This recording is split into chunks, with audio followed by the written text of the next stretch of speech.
Function होता है planning, उसके बारे में डिस्कस किया था।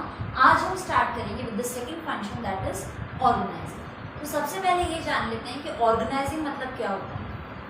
एक मैनेजमेंट बड़े ही फेमस मैनेजमेंट थिंकर है मिस्टर हेनरी फेयोल, उनकी एक डेफिनेशन गिवन है अबाउट ऑर्गेनाइजिंग। सबसे पहले उसे स्टडी करते हैं।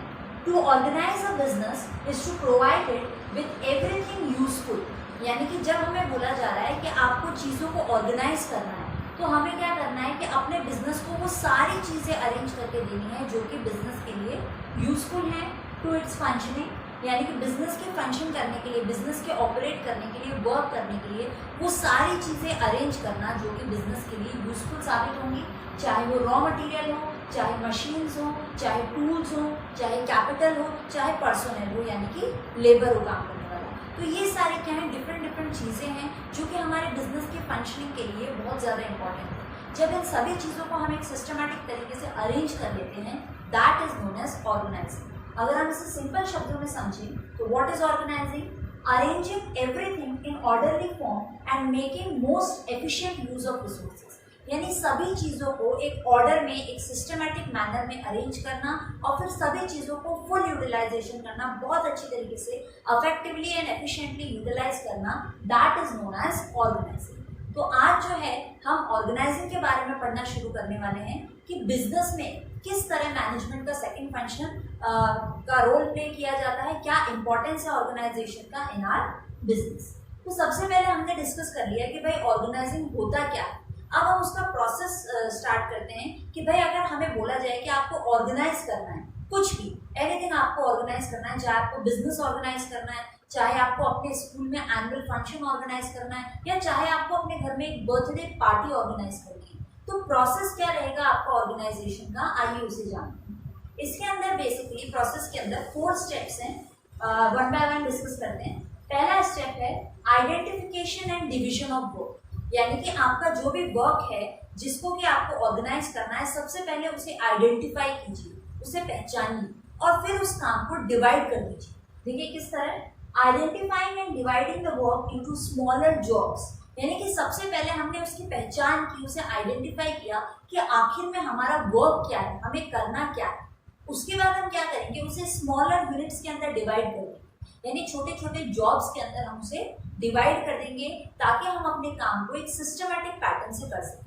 भाई काम को अगर आप छोटे छोटे जॉब्स में डिवाइड नहीं करोगे तो क्या होगा, पूरा का पूरा काम आप एक साथ करने बैठोगे तो ओवरलैपिंग ऑफ एक्टिविटीज हो सकता है आपका काम इनकम्प्लीट रह जाए, प्रॉपर सिस्टमैटिक तरीके से ना हो। इसलिए हमारा काम जो है वो प्रॉपर सिस्टमैटिक मैनर में कंप्लीट हो, ये एश्योर करने के लिए हम क्या करते हैं, अपने काम को आइडेंटिफाई करके फिर उसको छोटे छोटे जॉब्स के अंदर डिवाइड कर लेते हैं। उसके बाद हमारा जो सेकंड स्टेप है that is grouping the jobs and departmentalisation, यानी कि हमें क्या करना है, जो रिलेटेड जॉब, जो सिस्टमैटिक जॉब्स हैं उनको हम इकट्ठा एक जगह करेंगे और उसे एक डिपार्टमेंट का फॉर्म दे देंगे। कैसे? देखो हमने बात की डिपार्टमेंटलाइजेशन की, भाई हमें एक जैसे जॉब्स को इकट्ठा करना है और डिपार्टमेंट फॉर्म करना है। तो ये जो डिपार्टमेंटलाइजेशन का वर्क है ये हम 2 तरीके से कर सकते हैं, पहला है फंक्शनल और दूसरा है डिविजनल। तो फंक्शनल डिपार्टमेंटलाइजेशन क्या होता है, जब आप जो है फंक्शन के अकॉर्डिंग डिपार्टमेंट बनाते हो। जैसे मान लो हमारी एक ऑर्गेनाइजेशन है, हमारी एक इंडस्ट्री है, उसके अंदर प्रोडक्शन डिपार्टमेंट होगा, सेल्स डिपार्टमेंट होगा, मार्केटिंग डिपार्टमेंट होगा। तो प्रोडक्शन एक फंक्शन है, तो प्रोडक्शन से रिलेटेड सारी एक्टिविटीज हमने एक डिपार्टमेंट बना दिया प्रोडक्शन, अब प्रोडक्शन से रिलेटेड सारी एक्टिविटीज वो ही डिपार्टमेंट देखेगा।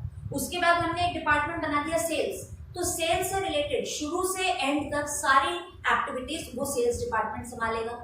तीसरा हमने डिपार्टमेंट बना दिया मार्केटिंग, तो मार्केटिंग से रिलेटेड जितनी भी एक्टिविटीज होंगी ऑर्गेनाइजेशन के अंदर सारी एक्टिविटीज जो है मार्केटिंग डिपार्टमेंट ही हैंडल करेगा। इस तरह फाइनेंस, HR, कई सारे डिपार्टमेंट हम बना सकते हैं। तो जब हम डिपार्टमेंटलाइजेशन कर रहे हैं यानी कि डिपार्टमेंट बना रहे हैं अकॉर्डिंग टू फंक्शंस, वो कहलाता है फंक्शनल डिपार्टमेंटलाइजेशन। अब ये जो सेकंड चीज है डिविजनल डिपार्टमेंटलाइजेशन, ये क्या होता है कि जब हम डिविजन्स के अकॉर्डिंग डिपार्टमेंट बनाते हैं। जैसे मान लीजिए कोई एक ऑर्गेनाइजेशन है जो मल्टी प्रोडक्ट्स है, यानी कि बहुत सारे प्रोडक्ट बनाती है, भाई कॉस्मेटिक्स भी बनाती है, गारमेंट्स भी बनाती है, फुटवेयर भी बनाती है, ऐसी मल्टी प्रोडक्ट्स वाली कंपनी है जैसे कि पतंजलि है, मल्टी प्रोडक्ट्स है, बहुत सारे प्रोडक्ट्स बनाती है। तो ये क्या करेंगे, फंक्शन वाइज डिपार्टमेंट ना बनाकर प्रोडक्ट वाइज डिपार्टमेंट बनाएंगे।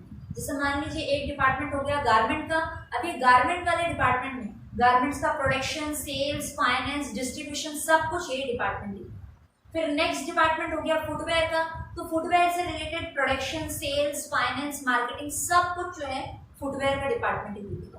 तो यहाँ हम डिपार्टमेंट बना रहे थे फंक्शंस के अकॉर्डिंग, और यहाँ पर हम डिपार्टमेंट बना रहे हैं प्रोडक्ट के अकॉर्डिंग, कि प्रोडक्ट का एक अपना डिपार्टमेंट है और प्रोडक्ट से रिलेटेड जितनी भी एक्टिविटीज है, जितने भी फंक्शंस है, वो सब वो डिपार्टमेंट जो है वो देखेगा। तो ये हो गया हमारा दो तरीके से डिपार्टमेंटलाइजेशन।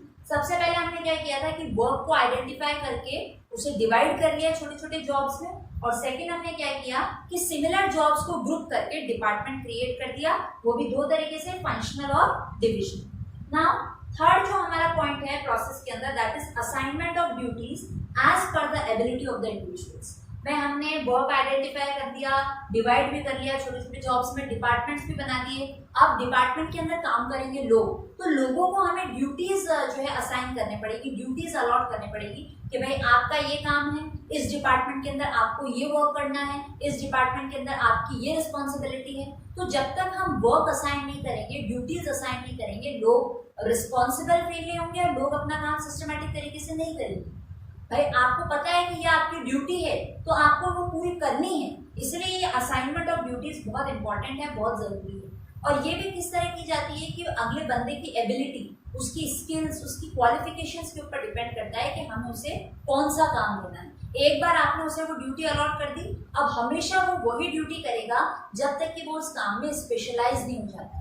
तो किसी भी बंदे की एबिलिटी, उसकी स्किल्स, उसकी क्वालिफिकेशंस देखकर हम जो है ड्यूटीज उसे असाइन करते हैं। जो लास्ट हमारा स्टेप है प्रोसेस के अंदर, that is establishing reporting relationship, यानी कि who will report to whom, कौन सा बंदा किसको रिपोर्ट करेगा, ये रिलेशनशिप बनाना बहुत ज्यादा जरूरी है अगर हम चीजों को ऑर्गेनाइज कर रहे हैं।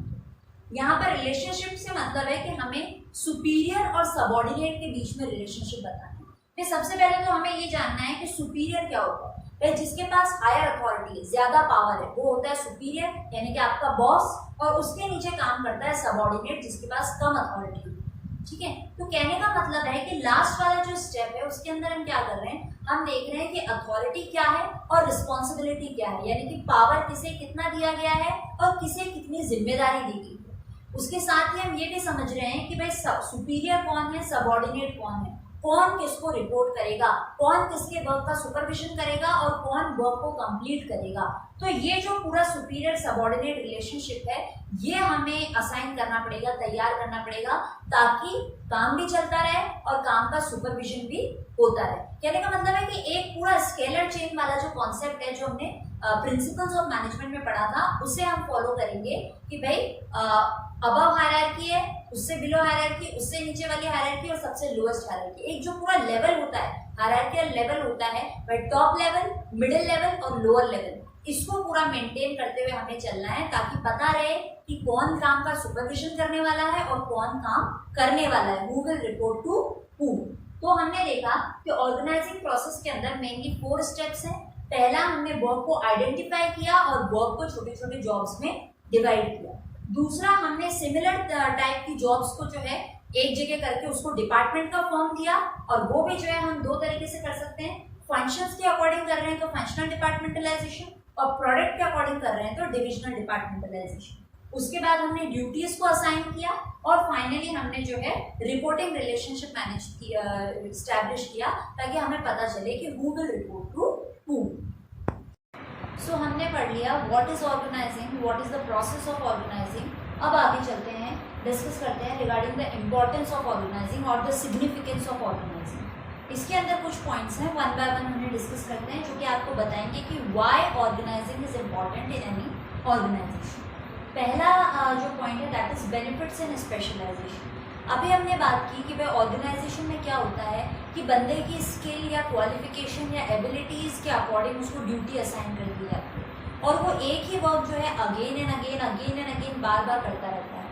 तब तक करता है जब तक कि वो उस काम में एक्सपर्ट नहीं हो जाता है, वो स्पेशलाइज नहीं हो जाता है उस वर्क के अंदर। क्योंकि रिपीटेडली कोई काम को हम बार बार करेंगे तो उस काम में हमारी एक्सपर्टाइज डेवलप हो जाएगी, हम स्पेशलाइज्ड हो जाएंगे उस काम के। तो क्योंकि ऑर्गेनाइजेशन में हमें कोई ड्यूटी असाइन कर दी जाती है और अगेन एंड अगेन हम वही काम रिपीटेडली करते हैं, तो हम जो है उस काम में स्पेशलाइज्ड हो जाते हैं और हमारी स्पेशलाइजेशन का, हमारी एक्सपर्टाइज का पूरा बेनिफिट जो है वो ऑर्गेनाइजेशन को मिलता है। नेक्स्ट है रोल क्लैरिटी। अभी हमने पढ़ा था थोड़ी देर पहले कि भाई स्केलर चेन जो है बन जाती है, एक पूरा ऑर्डर, हायरार्किकल ऑर्डर होता है कि भाई किसको क्या काम करना है, ड्यूटीज असाइन कर दी जाती है कि पता है कि कौन किसको रिपोर्ट करने वाला है, यानी कि चाहे सबऑर्डिनेट हो चाहे सुपीरियर हो, आपको माइंड क्लियर है, आपको पता है कि मुझे क्या करना है ऑर्गेनाइजेशन के अंदर, और आप उस अकॉर्डिंग अपना वर्क जो है सिस्टमेटिक तरीके से करना शुरू हो जाते हो। आपको पता है कि भाई मुझे क्या काम करना है, किस तरह करना है, किसको रिपोर्ट करना है, कौन मेरा सुपरविजन करने वाला है, क्या मेरी ड्यूटी है, क्या मेरी रिस्पॉन्सिबिलिटी है, everything is clear in the mind of the employ. तो ये भी जो है एक बहुत बड़ा एडवांटेज मिलता है ऑर्गेनाइजेशन को ऑर्गेनाइजिंग का। थर्ड है क्लैरिटी इन वर्किंग रिलेशनशिप। अपन ने बात की थी कि सुपीरियर सबऑर्डिनेट का एक रिलेशनशिप फॉर्म हो जाता है ड्यू टू हायरार्किकल ऑर्डर, तो ये जो है एक क्लैरिटी हो जाती है एम्प्लॉयज के माइंड के अंदर, पता है एम्प्लॉय को कि मुझे किसको रिपोर्ट करना है, कौन मेरा सुपरविजन करने वाला है, और सारा वर्क जो है सिस्टमेटिक तरीके से होता है। सुपीरियर भी अपना काम बेहतरीन तरीके से करता है एंड सबऑर्डिनेट भी अपना काम जो है सिस्टमेटिक तरीके से करता है, बिकॉज सभी को पता है कि वर्किंग के अंदर एक क्लैरिटी है। डिपार्टमेंटलाइजेशन भी अगर की जाती है तो भाई पता है कि एक डिपार्टमेंट का वर्क सेपरेट है और दूसरे डिपार्टमेंट का वर्क सेपरेट है, ये क्लियर है, कोई भी एक दूसरे के अंदर जो है इंटरफियर नहीं करता है। फोर्थ है ऑप्टिमम यूटिलाइजेशन ऑफ रिसोर्सेज। हमने पढ़ा कि हम सभी चीज़ों को, जो भी यूजफुल चीज़ें हैं, सभी चीज़ों को एक सिस्टमेटिक मैनर में अरेंज कर रहे हैं, यानी कि हम ये अश्योर कर रहे हैं कि जो भी हमारे रिसोर्सेज हैं उनको हम प्रॉपर यूटिलाइजेशन करेंगे, ऑप्टिमम यूटिलाइजेशन करेंगे, यानी कि मैक्सिमम यूटिलाइजेशन करेंगे। जितने भी रिसोर्सेज गिवन हैं उन्हें हम इफेक्टिवली एंड एफिशिएंटली यूटिलाइज करेंगे ताकि इसका सारा बेनिफिट जो है वो ऑर्गेनाइजेशन को मिल सके। नेक्स्ट है कोऑर्डिनेशन एंड इफेक्टिव एडमिनिस्ट्रेशन। भाई अपन ने पढ़ा कि अपन डिपार्टमेंटलाइजेशन कर रहे हैं, फंक्शनल तरीके से भी कर रहे हैं और डिविजनल तरीके से भी कर रहे हैं। तो ये जब डिपार्टमेंट्स बन जाते हैं, यानी कि सिमिलर जॉब्स जो हैं वो एक जगह हो जाते हैं, पूरा डिपार्टमेंट बन जाता है, तो ये अश्योर करता है कि आपके ऑर्गेनाइजेशन का जो वर्क है, जो एडमिनिस्ट्रेशन है, वो अफेक्टिव मैनर में चलता रहेगा। तो एक कोऑर्डिनेशन बना रहता है, एक डिपार्टमेंट दूसरे डिपार्टमेंट से लिंक्ड है। जैसे मान लो फंक्शनल डिपार्टमेंटलाइजेशन का एग्जाम्पल लेते हैं, भाई एक हो गया प्रोडक्शन डिपार्टमेंट, फिर एक हो गया सेल्स डिपार्टमेंट, एक हो गया मार्केटिंग डिपार्टमेंट। तो प्रोडक्शन और सेल्स डिपार्टमेंट आपस में इंटरलिंक्ड है, उन्हें कोऑर्डिनेशन के साथ काम करना पड़ेगा, एक दूसरे के साथ कोऑपरेट करना पड़ेगा। भाई प्रोडक्शन डिपार्टमेंट के बिना सेल्स डिपार्टमेंट कुछ नहीं कर सकता। सिमिलरली मार्केटिंग डिपार्टमेंट जो है वो सेल्स डिपार्टमेंट के बिना कुछ नहीं कर सकता। सारे ही डिपार्टमेंट जो है फाइनेंस डिपार्टमेंट के बिना कुछ नहीं कर सकते। तो कोऑर्डिनेशन एस्टैब्लिश हो जाता है between various departments. Similarly coordination रहता है between the subordinate and the superior, so everything is going on in a systematic manner. Next है एडॉप्शन टू चेंज।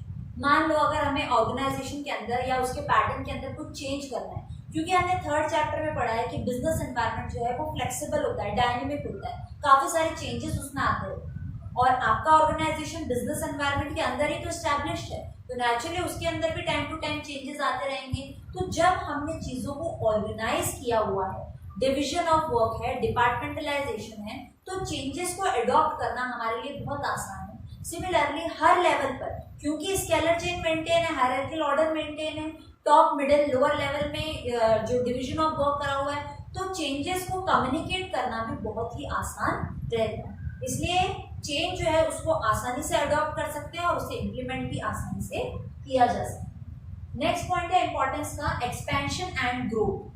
भाई हम क्या कर रहे हैं, डिपार्टमेंटलाइजेशन कर रहे हैं, एंटायर वर्क को जो है हमने स्मॉल जॉब्स में डिवाइड कर दिया है, और उसके बाद हम क्या कर रहे हैं, हम ये अश्योर कर रहे हैं कि हर एक डिपार्टमेंट, हर यूनिट, हर जॉब जो है प्रॉपर सिस्टमैटिक तरीके से कंप्लीट हो रहा है। सिमिलरली हम इस चीज पे भी हमारा फोकस है कि रिसोर्सेज का ऑप्टिमम और फुल यूटिलाइजेशन होना चाहिए, ऑब्जेक्टिव अचीव होना चाहिए, यानी कि सब चीजें हम फुलफिल कर रहे हैं। तो नेचुरली आप एक्सपैंड करोगे, आप ग्रोथ करोगे।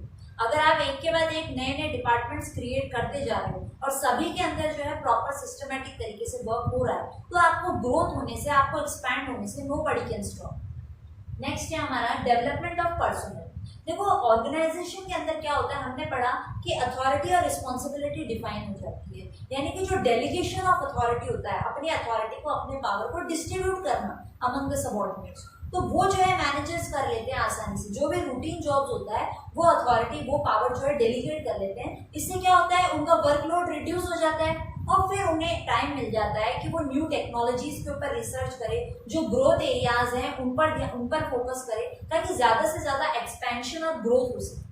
ठीक है, तो पर्सनल का डेवलपमेंट कब होगा, जब हम आगे की सोचेंगे, ग्रोथ अपॉर्चुनिटीज को डिस्कवर करेंगे, न्यू टेक्नोलॉजी को इनोवेट करेंगे, रिसर्च एरिया को टाइम देंगे। और इसके लिए मैनेजर टाइम कब निकाल पाएंगे, जब उनका रूटीन वर्कलोड जो है वो डिक्रीज होगा।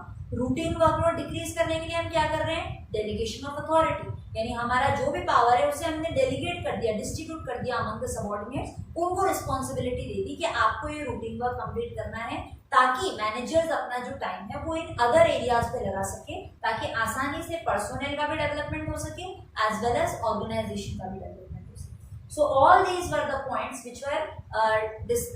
which were describing the importance of organizing in any organization.